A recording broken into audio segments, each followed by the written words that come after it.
Good morning, good evening, good night, wherever you're listening from. As I always say, welcome to Canyouth Exploration, your topic in the podcast. I am Dr. Canyouth White. I'll be talking to Steve Wilson in this episode. And Steve has a lot to say, a lot to tell you so that you'll understand bipolar disorder and trauma. And those of you who know me and listen to my podcast know that I'm in psychology. It's nice to have you listening. Those who are on Apple Podcasts and the other podcast platform, it's nice to have you. Welcome to Canyouth Exploration.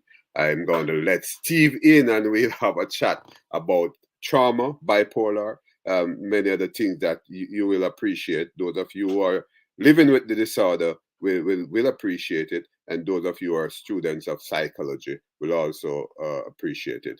Those who are caring for persons who are living with psychological disorder will also appreciate this episode. Um, Steve, how are you doing? How are you? I'm good. It's nice to have you on Canyouth Exploration, your topic in the Here. podcast, right? And we'll be talking a lot about a number of things. But before that, let's tell us about your who you are personally and professionally. All right. My name is Steve Wilson.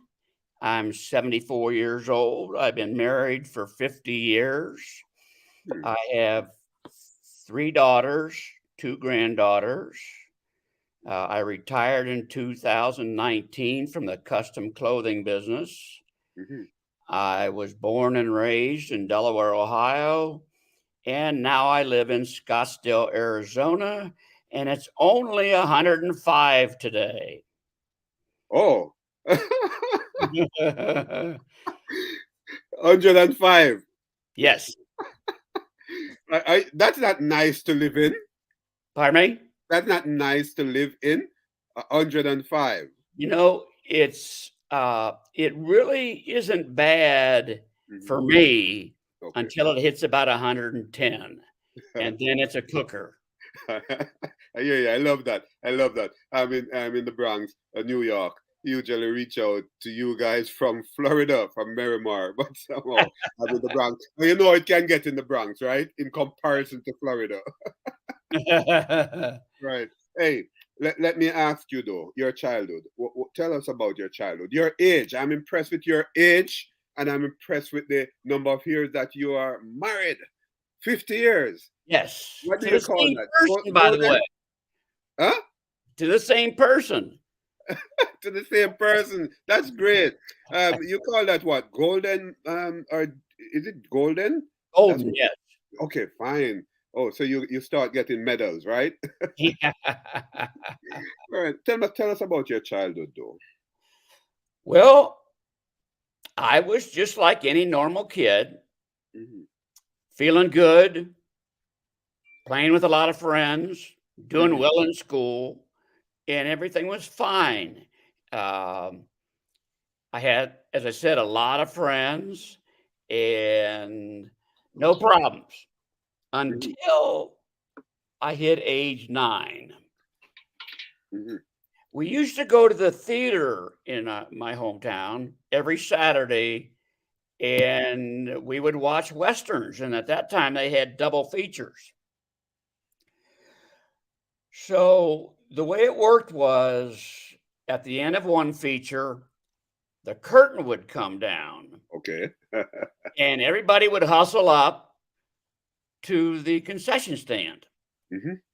And I always brought 25 cents with me so I could get a Okay. Coke and some popcorn. Hmm.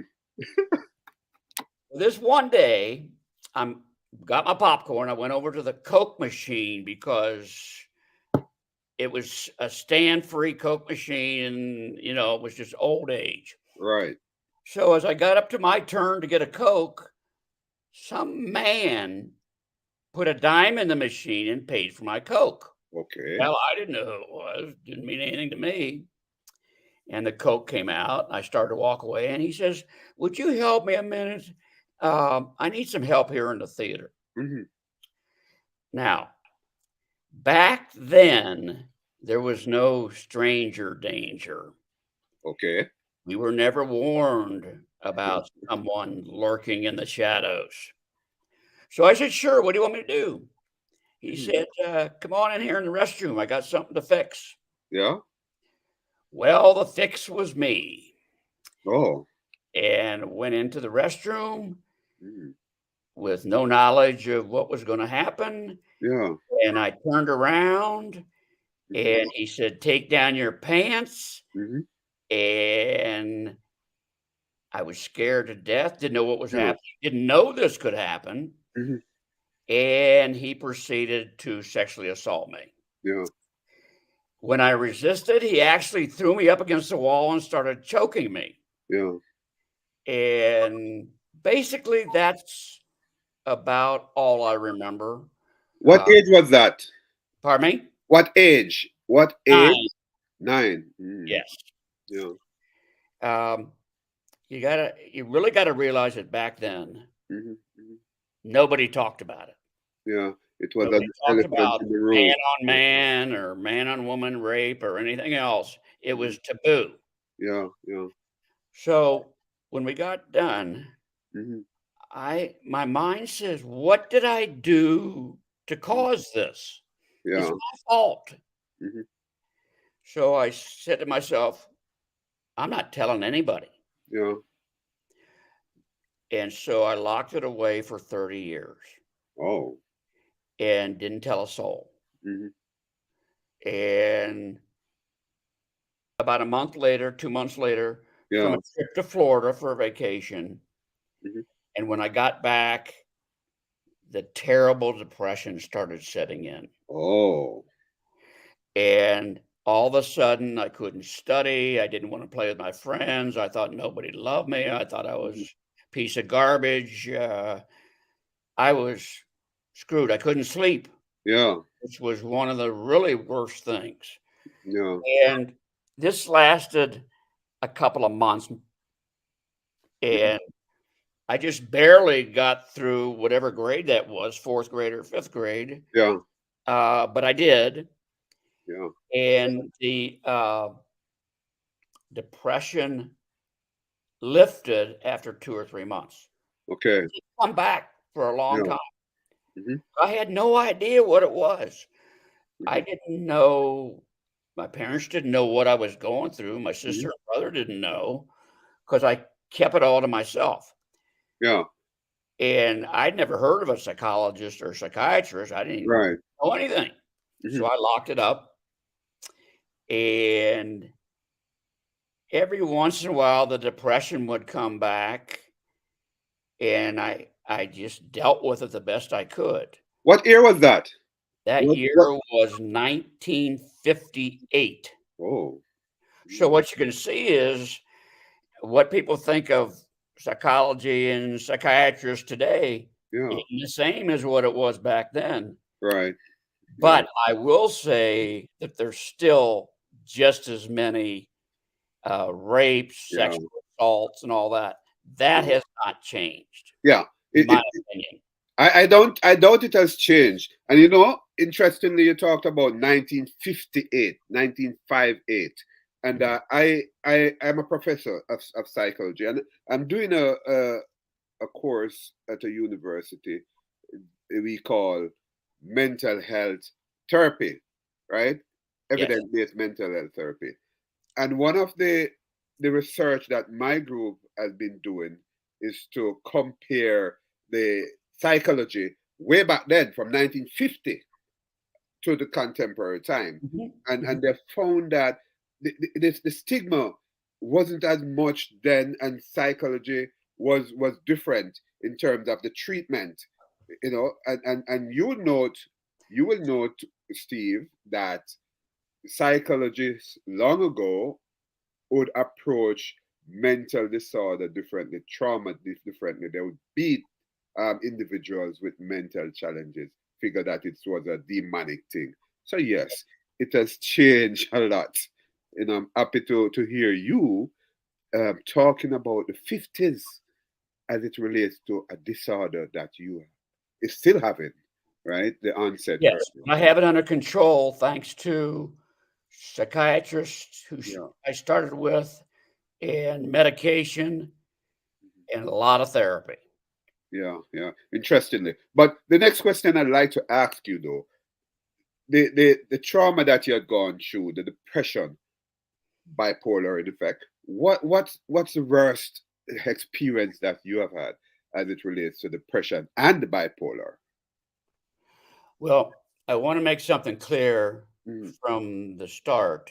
mm-hmm, In 1970 is when I went to my first psychiatrist. So right. that's 12 years after the incident. Yeah. At that time, he diagnosed me with clinical depression Okay. and started me on a regimen of whatever medication they had back then. Yeah. And it wasn't much. Mm-hmm. And none of the medications worked. They all made me sick. Okay. So I struggled with that for 6 years, being mostly terribly down. Mm-hmm. Got in a really bad fight with my father, and to tell you the truth, I wanted to stab him and almost did. Okay. Mm-hmm. And then I went into the hospital, Yeah. and that was 1970. Um, but in 72, they diagnosed me with clinical depression, and nothing worked. And then in 1978, this same psychiatrist came in and said, "You know, Steve, Yeah. I misdiagnosed you." Wow. Oh, by the way, that happens a lot. Yeah, I know that. So anyway, he says, "I think you're bipolar." Didn't mean anything to me. What the hell's bipolar? Never heard of it.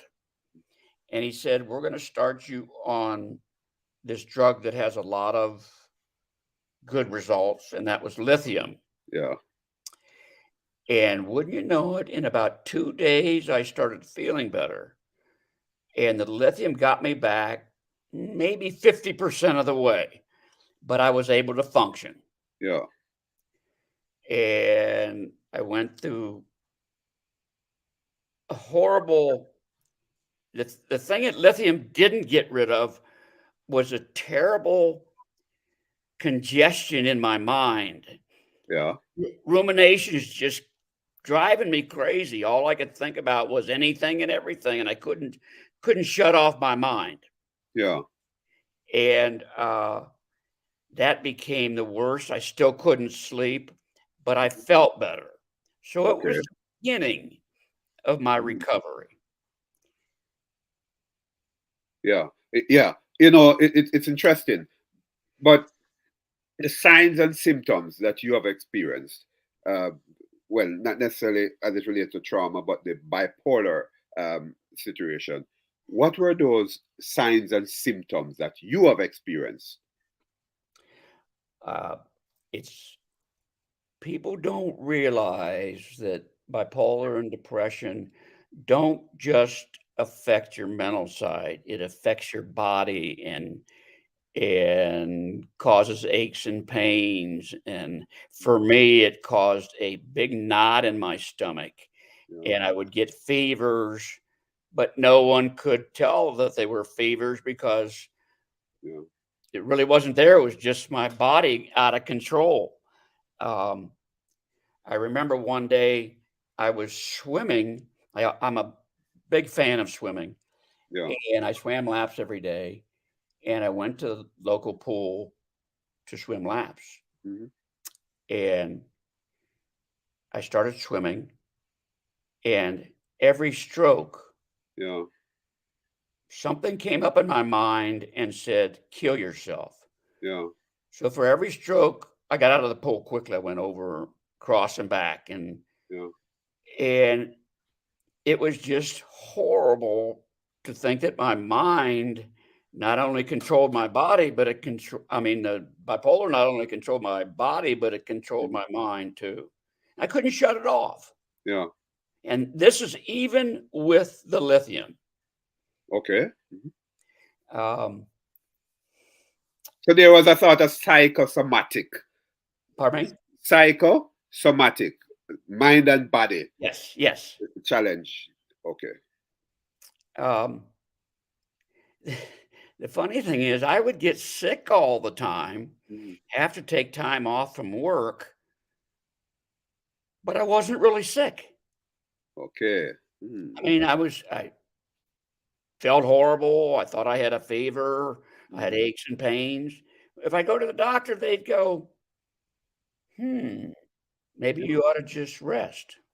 They had no idea, and I had no idea at the time. Yeah. It was all related to the depression and the bipolar. Mhm. Look, we talk about psychosomatic, but there's also a thing called hypochondriosis, right? I'm not sure if you're familiar with the term. Hmm.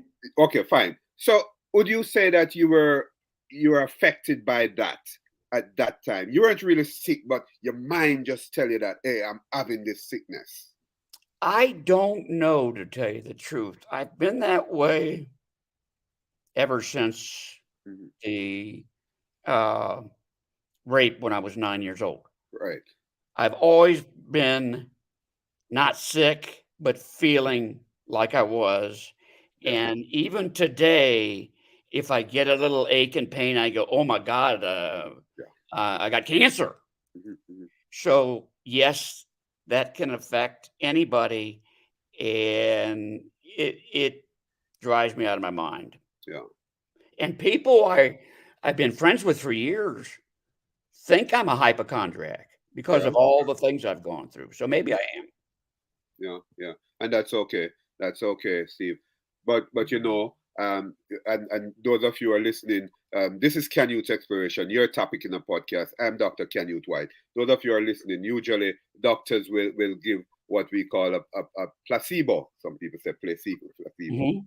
right? And the mind of the person getting it would think that okay, it's something that helped me because doctors realize, hey, this is hypochondrosis, and they're not really sick, so just give them something, and the mind saying that, okay, I get something, so I'm well.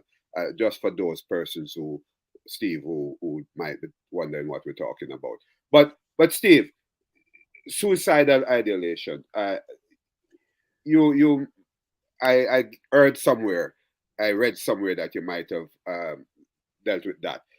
Tell us about what it's like having this sort of ideation. What's going on there?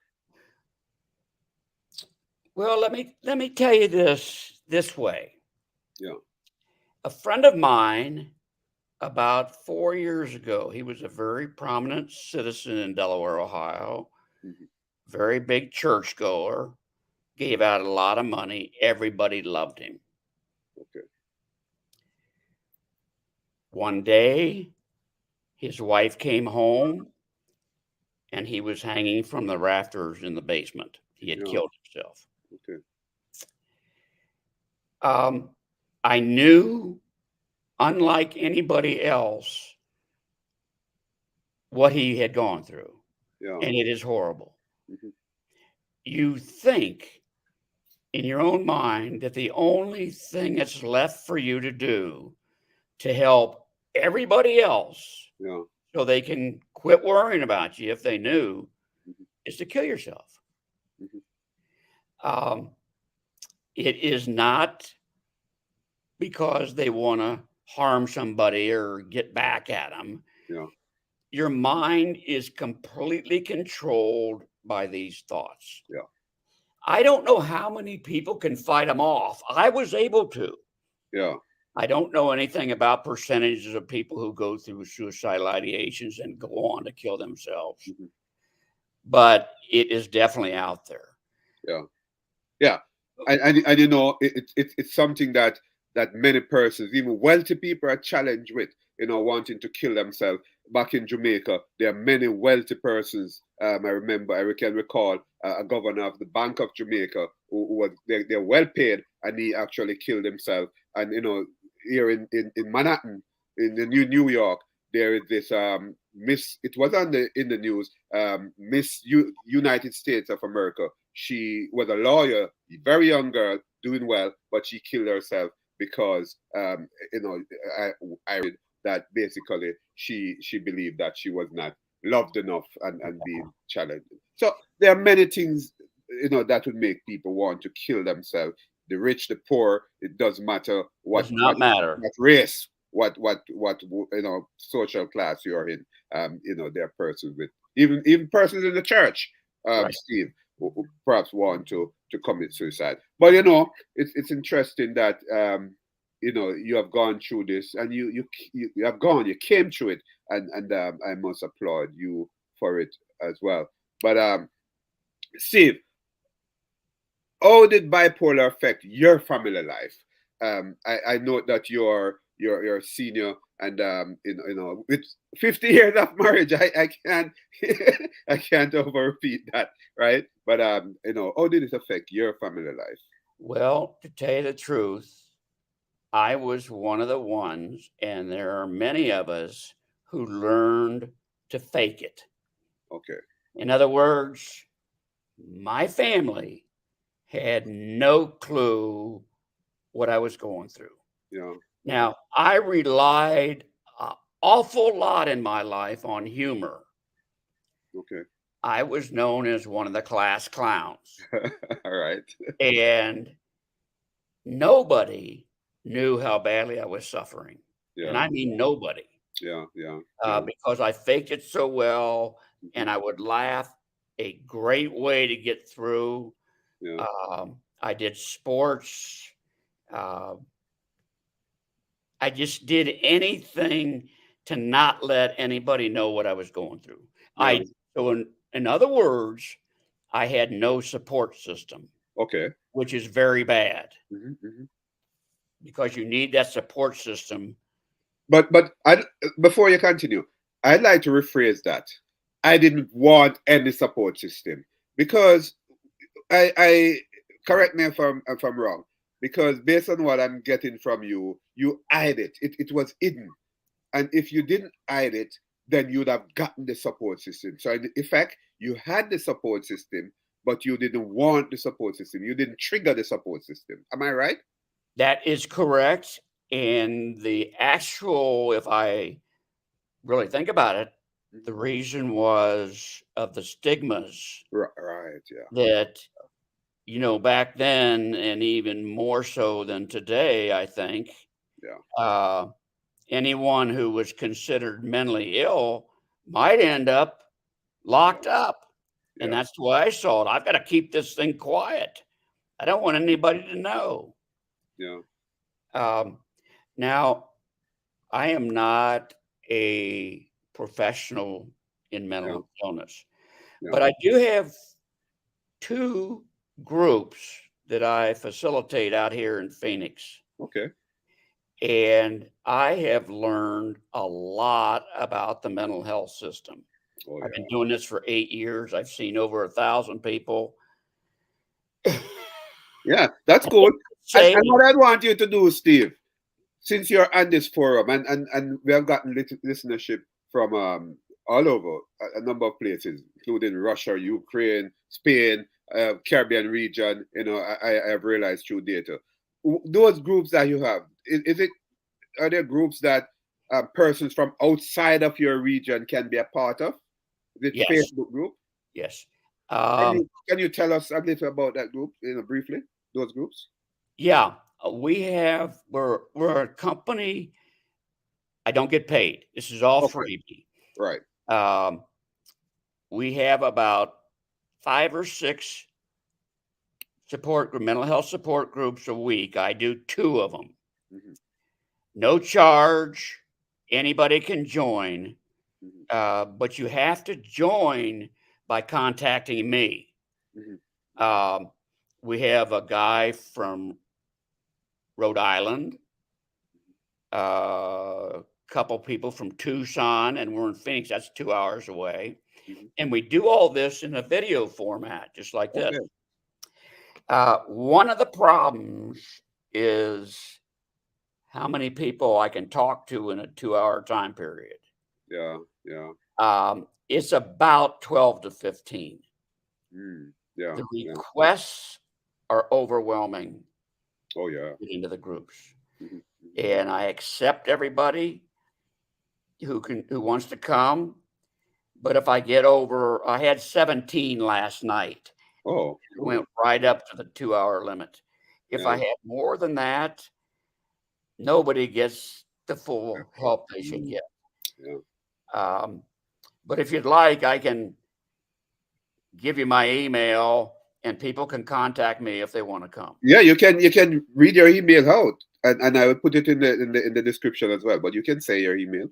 Okay. S as in Steve,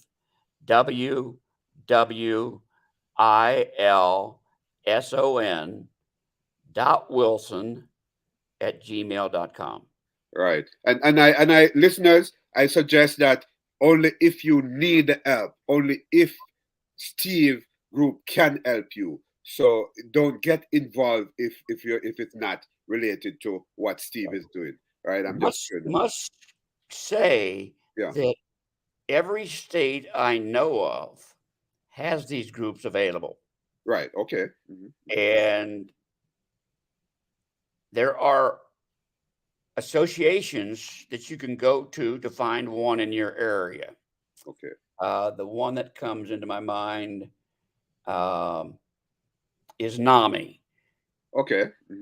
NAMI. You can find it on the internet, and you plug in uh, where support groups are for mental health, Great. and tell them what state you're in, what city, Okay. and if you don't want to get on mine because you think it's too far away. And Right. also, one of the things is, remember this: Yeah. the guy from New Hampshire has to come on at 10 o'clock at night because I'm on at 7 in Phoenix. hmm hmm So you've got to take that into consideration because you'll be staying up to midnight. Okay. All right. I hope my listeners and viewers hear that. But tell me, let me say this before. You talked about stigma, and stigma is a very, very important aspect of this mental health saga. Because if you have familial stigma, a lot of time persons, take for instance, one member of the family is living with mental challenges. Then you find that the entire family is being stigmatized because that one member is living with, say, schizophrenia or something.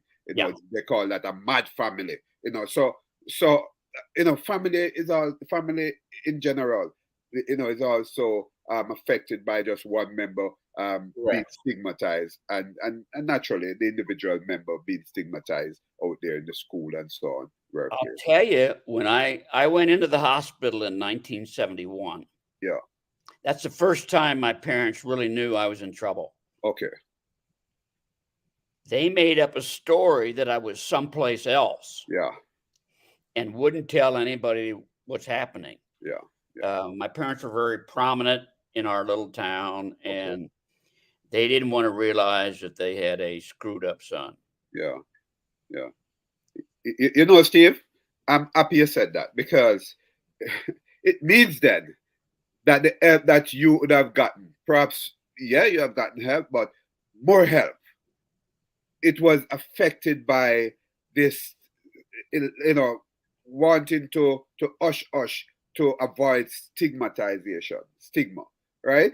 Right. And therefore, even though in contemporary mental health situations, there are family members who are saying, hey, I don't want anybody to know that my son, my daughter, my cousin, my niece is living with a mental challenge. So I'm Right. going to hush hush. It robbed that niece, that cousin, that child from treatment, from support outside of the family. Correct. And I was really trying to keep my Yeah, family and friends from letting that word out yeah, because I was afraid that one, yeah, friends of mine would not understand and they'd suddenly disappear. yeah, And I yeah, was also afraid of the fact that when I was at my worst, after during the hospital stay and a little bit before, yeah, my parents said things like, "You've got everything to live for. Why yeah. don't you realize that and get out of this?" Mm. That was so harmful to me. Yeah, yeah, I mean, it was terrible. And people would say, "Well, just go take a walk yeah, or go to the movies." yeah. And I hate to break the news to you people, that doesn't help. Yeah, I know, right? I'm in psychology, and I can tell you, it's a different thing. Persons who do not understand the suicide ideation, and persons like me in psychology and so on, we had studied these things because we study people and study disorders, and we understand the challenges that people go through when they're living with suicidal ideology. It's not like you can just do like this and it goes, Right. right? It's a challenge. It's a real challenge, and people need to understand. And I am sure that more and more people are understanding because of medium like this podcast. People Yes. like you who are talking or spreading the message of, hey, this is a challenge for people. Don't think that they put it on themselves, and we have to understand it. Well, one of the best things people can do Yeah, to realize that there are millions of people who suffer from mental illness. yeah, I think the worldwide average is 20%. yeah. Uh, is to go to groups because, and I'm not a professional, but I Right, have right. learned so much about how inadequate the systems are, Hmm, hmm. how the struggles that people in my groups have to get mental attention, Yeah. how really, if they get the mental attention and they're really hurting and they go in and see a professional and they're in distress, Hmm, hmm. and if they're in a clinic, sometimes they go, well, your next appointment is a month from now. Yeah, yeah, yeah, And what the hell good is that going to do if you're in distress? yeah. Definitely. So there's a lot Mhm. of inadequacies in the professional ranks, Yeah, uh, yeah. as far as we've talked about Hmm. in our groups, is a dwindling availability of psychiatrists and Oh psychologists yeah. and Oh being yeah. able to get into somebody. Yeah. I And think the system made it, harder because people like me who's in psychology and so on, right? You find Mhm. that many of us, especially in the United States, are not, there's maybe some difficulty in getting placed based on the state, right? And the board and all of that, and the challenges that you have to go through to be able to practice in a particular state or region, and those are some challenges, and many men in psychology are getting out of the yes. profession because of things like that. So yeah, there's a real challenge. And there's a real problem with insurance from what people Oh yeah, my group say. They go to the doctor and they say, "Well, do you have my insurance?" I don't take insurance because they take so much of my money I can't exist. yeah, yeah, So it's a yeah, problem. yeah. There's a challenge, but I wanted to throw this at you, Steve. It was said, even from some of my students, and I acknowledge that apart from the familial stigma and individual stigma, patient stigma, there's also this racial stigma, and gender stigma as it relates to mental illnesses. Because I can tell you from where I am from in Jamaica, um, you all find women with schizophrenia. In most of schizophrenia, you see people walking on the street, Mhm. right? You hardly find women with schizophrenia walking on the street. They will be referred to as mad people, right? But you find a lot of men, because women will protect women in terms of that nudity on the street, and pull them off, because I think women are more protective of women who are suffering from mental illness than men are protective of men that are suffering from mental illness. And we will see a lot of persons, and my class acknowledge that a lot of persons who are African American, let's say that, who might be on the street, than persons who are of other race, especially Chinese and so on, because the stigma, is being protected by the race, saying, "Hey, we don't want to see our people on the street, so let's protect them." What are you seeing there? What are your thoughts on that? Well, all of my information, of course, comes from my past experiences, plus a big portion comes from my groups. Right. I will tell you that I've been doing this for 8 years. I've seen over 1,000 people, as I've said. I have seen in those years maybe 5 or 10 African Americans. Mhm. But I have seen about an equal uh, distribution of men and women. Okay. I have had people saying, I won't go to a male Okay. therapist. I won't go to a woman therapist. Yeah. Now, I always thought that that would be because a woman wants to talk to a woman and a man wants to talk to a man. Okay. Hmm. I am finding from listening to these people Yeah. that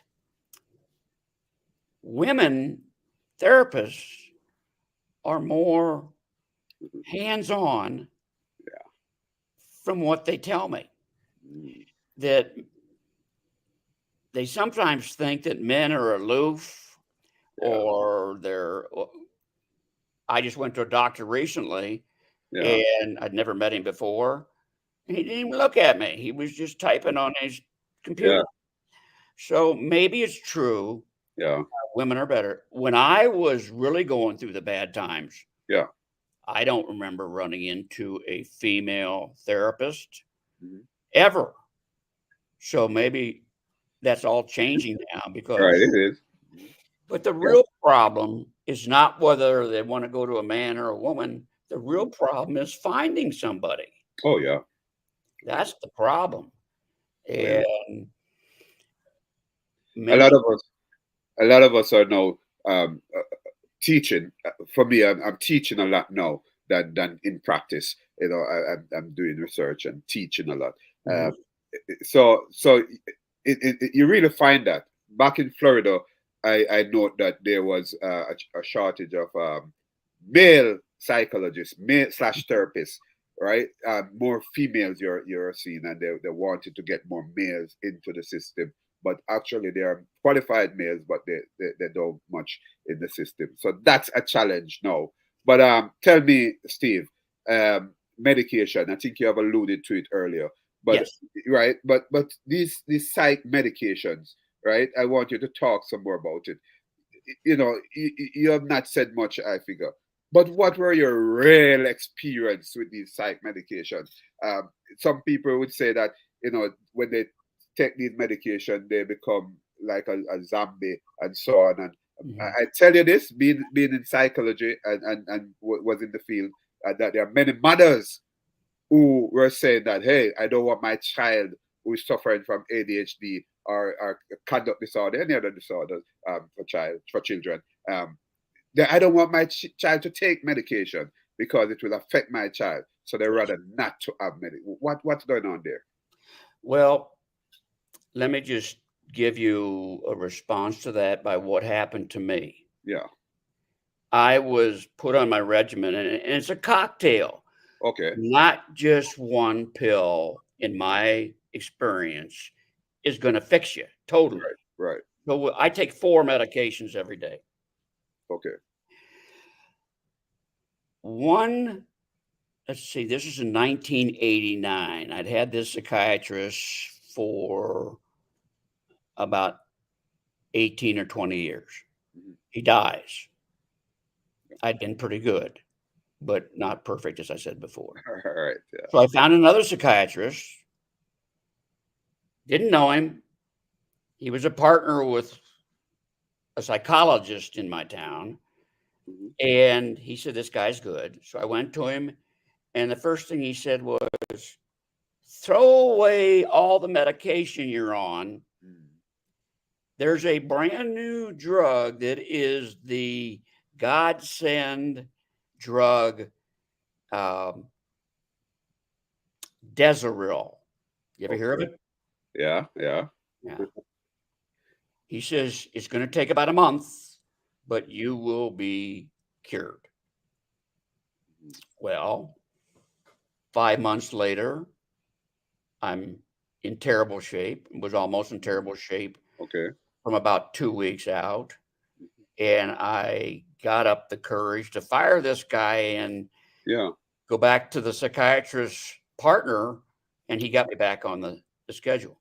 Yeah. What I have found is that no one, two, or three medications work for everybody. Okay. You're right. You are a single entity, and what works for you is not the same as what can work for the next guy. Yeah. Yeah. A psychiatrist I went to about 8 or 9 years ago told me that only 50% of mental patients respond to medication. Yeah. Yeah. Um, that's problematic, It is. It is. needless to Yeah. say. Yeah. So I was one of the lucky ones that it worked for. Now, you mentioned Mm. side effects. Yeah. In my groups, I probably had several, I don't know how many people, Mhm. say the worst thing that happened to them was that they gained weight. Yeah. And it wasn't 10 or 20 pounds, it was 40, 50, 60, 70 pounds. Yeah. Yeah. That's And right. because of that, they were so ashamed with their body size that they quit the medication. Yeah. They would rather look good, or at least like they Yeah. did look, Yeah. than be mentally better.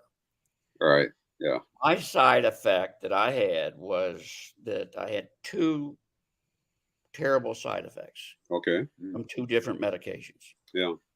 Lithium. Mhm. I was told from the beginning that it could cause kidney problems. Yeah. I took it for 22 years. It did cause kidney problems. Oh. Just a year and a half ago, I had to have a kidney transplant. Yeah. Sorry about that. Yeah. That's okay. I survived. Yeah. I love that. Yeah.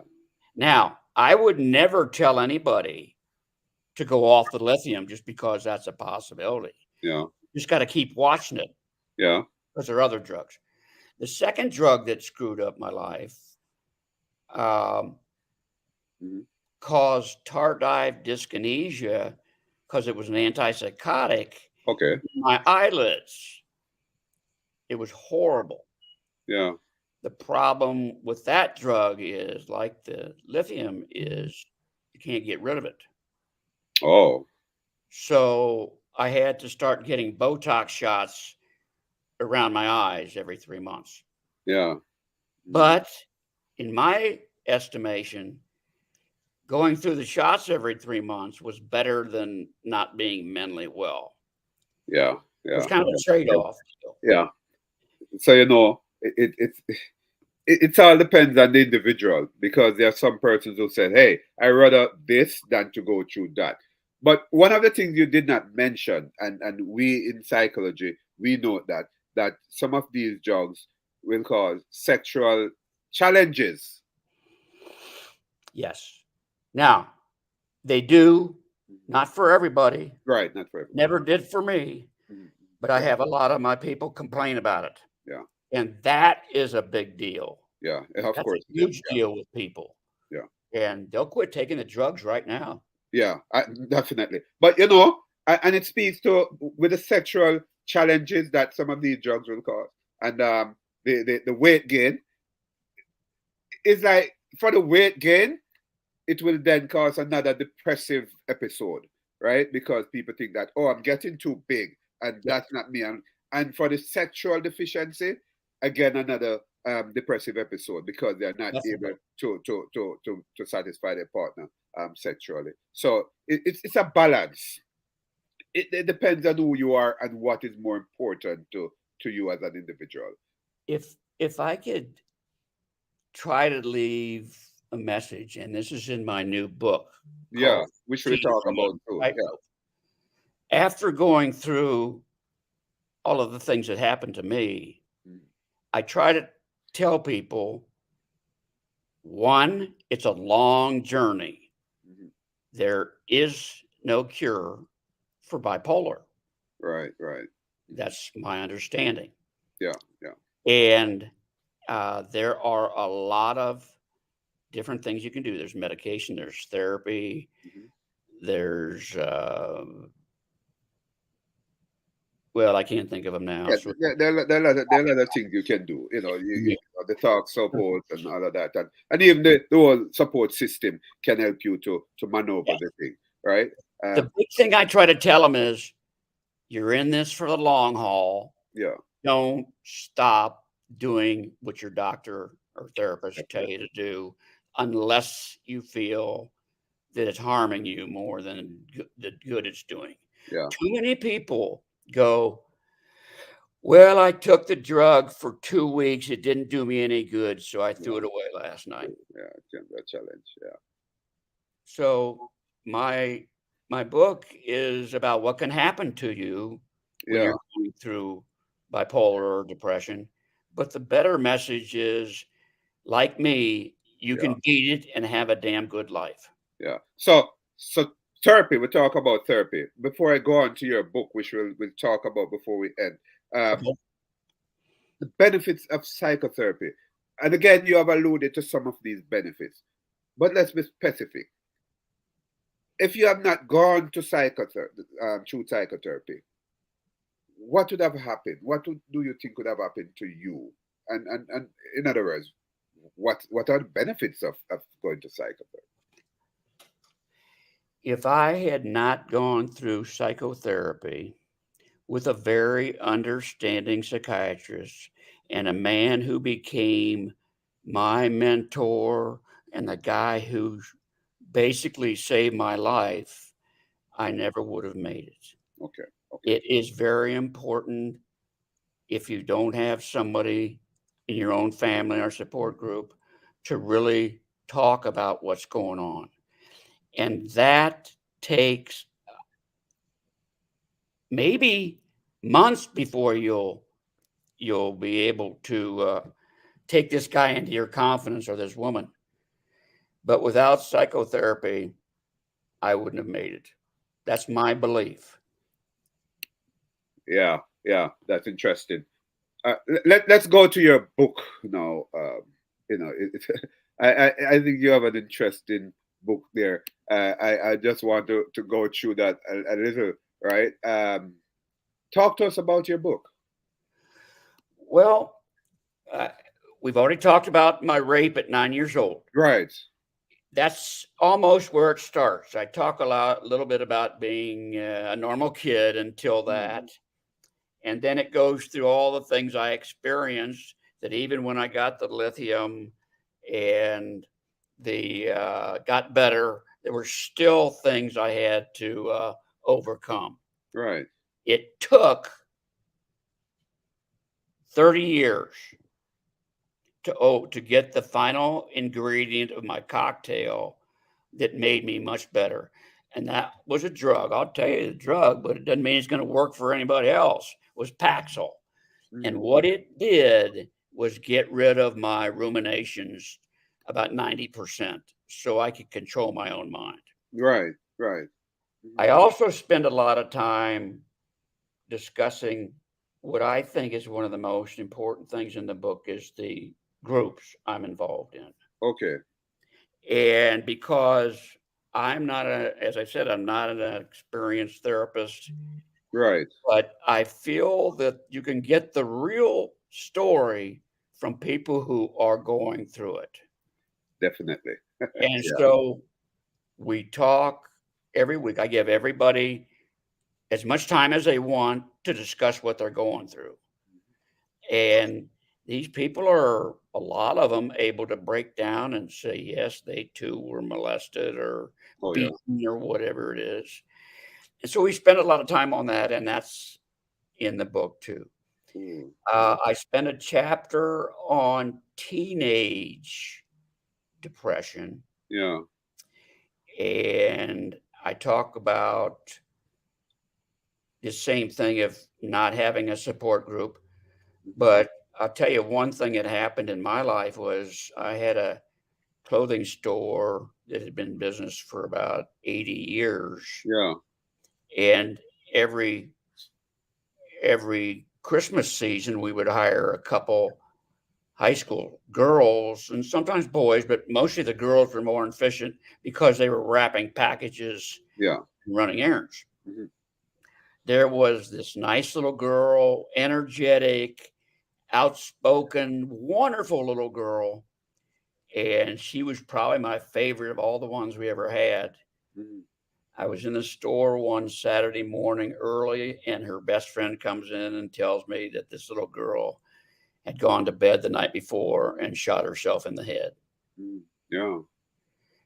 Teenagers are suffering so much Yeah.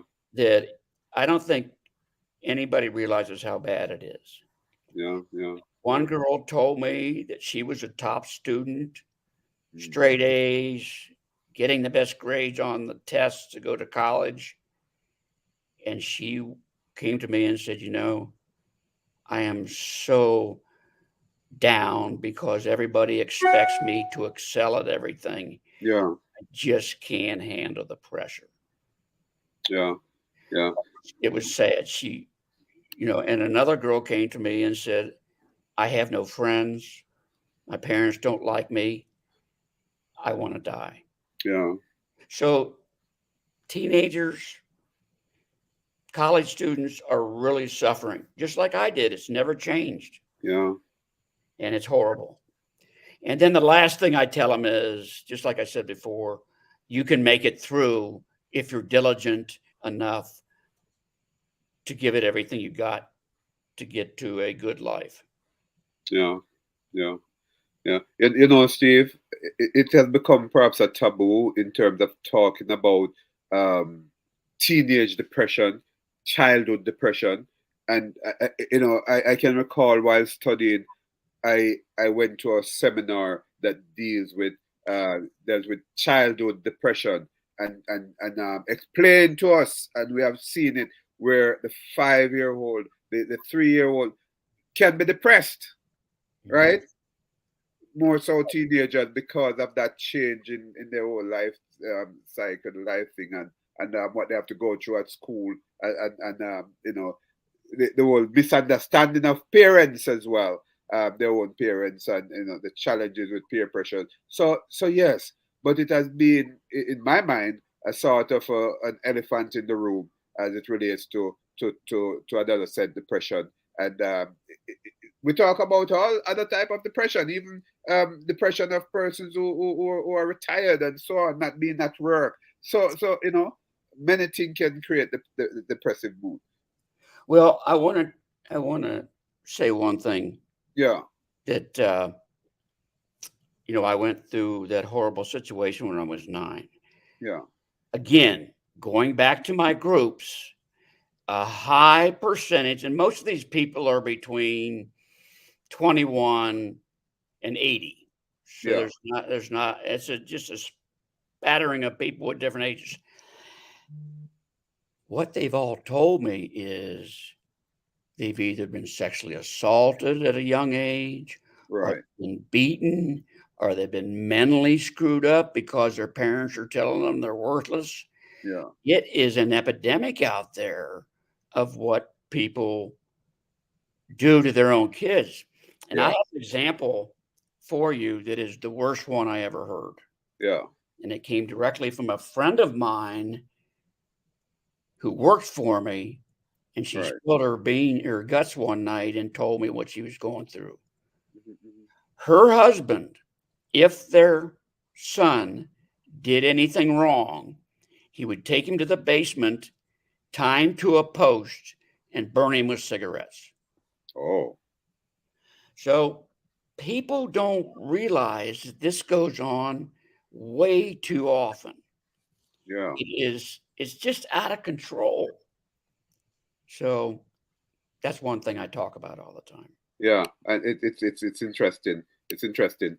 Um, but Steve, before we close up here, um, my thing is that this whole thing about depression, as we said, it's a taboo, for as it relates to adolescents. But also we have to take into consideration the fact that teenagers are going through also because of the perfectionist notion. Parents are becoming perfectionists and want too much from them. What's your take on that? Oh, definitely. Um,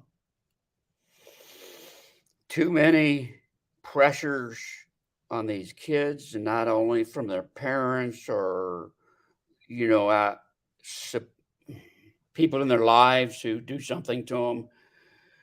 But they're also under a lot of pressure because of outside things happening, climate change, the rise of authoritarianism in the United States. Mm. They're bombarded every day with how horrible everything is in the world. And then you'll hear the commentators go, what are we leaving our children? Yeah, And it's just so scary out there for them. yeah, And I don't know, it's just so many pressures on these kids that I didn't have. right, right, right. Hey, thanks for coming on. I mean, we have learned so much from you, Steve. You know, Thank you. yeah, interesting some of the things you have said, and I am sure that my audience will learn a lot. And I'm wishing you all the best with your group. Right? Thank you. Thanks for coming on, Steve. What's your contact though? Let me ask you that. What you say? How can we contact you? How can my audience contact you? Well, I gave you the email. Right. I've got my website that goes live tomorrow, I think. Yeah, I will put that in the description. But My I don't audience will have be able I to don't see. have the domain and I don't have the link to it yet. I'll have to get it to you. And Okay, then no problem. I will get that in um, the description. those are the best two ways. I don't give out my phone number. Okay, that's all right. I understand. And remember this, that I'm in Arizona and we're 3 years behind Eastern time. So Oh yeah. Oh yeah. 8 What o'clock. time is it now? What time Pardon me? is it where you're at? 1 o'clock. Oh, because I'm seeing here, basically 4 o'clock. You're at 4 o'clock. I'm at Yeah, one. in Bronx, New York, and the same thing in Florida and above other Right. places. Right. In Jamaica now, I think it's about 3 o'clock. Yes, yes, yes. Is that where you're from, Jamaica? Yeah, I'm from Jamaica. Have you ever gone to Jamaica? I have never. You're missing something. Hurry up and get there, guy. Well, I'm getting a little old now. You still can get there. Don't worry about it. Hey, Steve, thanks for coming. All right. Nice talking to you, sir. Thank you very much. I enjoyed it. Bye bye. Bye. So that was Steve Wilson. He had said a lot, very interesting things that he have said. And yeah, you heard his group. If you are able to join his group, go ahead and do that. You would benefit from his group and what his experience as well. You benefit from. Thanks for taking this time out to watch, to listen to Canyouth Exploration, your topic in the podcast. I am Dr. Canyouth White.